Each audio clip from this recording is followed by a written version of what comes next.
Good morning, everybody. We've got a lot to talk about right here in New York City, but I got to spend a moment on what's happening in Washington. I'm sure a lot of you saw the President Trump's attempt at a concession speech. It wasn't much of a concession, and it wasn't overly believable. It looked like a hostage video. But look, I don't think this is him recognizing eternal truths and the error of his ways. I think that this was him being banned on Twitter and realizing if he wanted to remain at all relevant, he had to actually act like a president of the United States and do what all presidents down through our history would have done, and done the decent thing and acknowledged he lost and had to transfer power.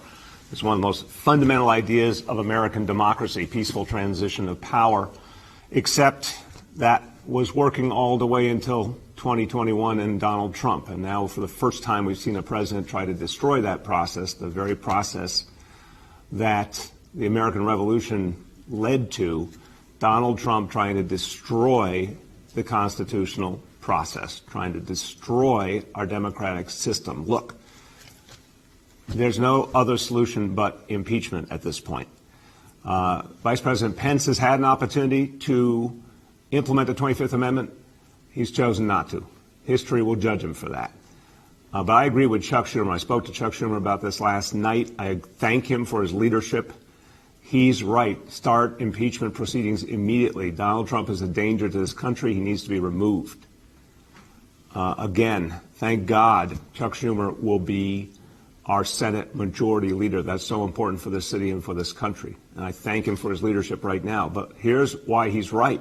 Donald Trump needs to be removed before he pardons every person in sight, everyone who has done everything wrong. This country, everyone who's committed treason, he can pardon anybody and everybody. That has to be stopped, let alone the many other kinds of damage and danger he poses to this country.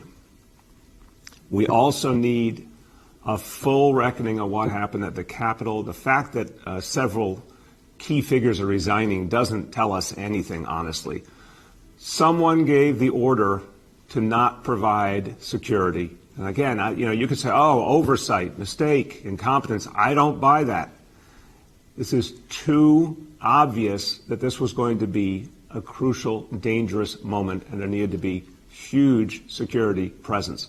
Someone decided not to do that, or some group of people decided not to do that. Who gave the order? Who were the decision makers? Goes a lot farther than the people who have resigned. We need a full investigation of that. We need answers. Finally, in the midst of all this deeply troubling news, some good news.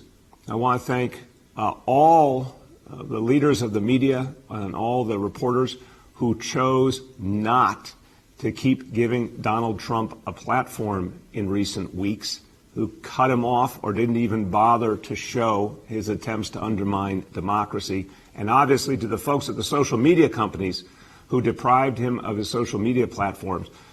This is a profound moment when the folks we depend on to protect the freedom of information actually stand up and say, we're not going to aid and abet someone who's trying to destroy American democracy. Talk about the emperor has no clothes, or that scene from The Wizard of Oz, don't look behind the curtain.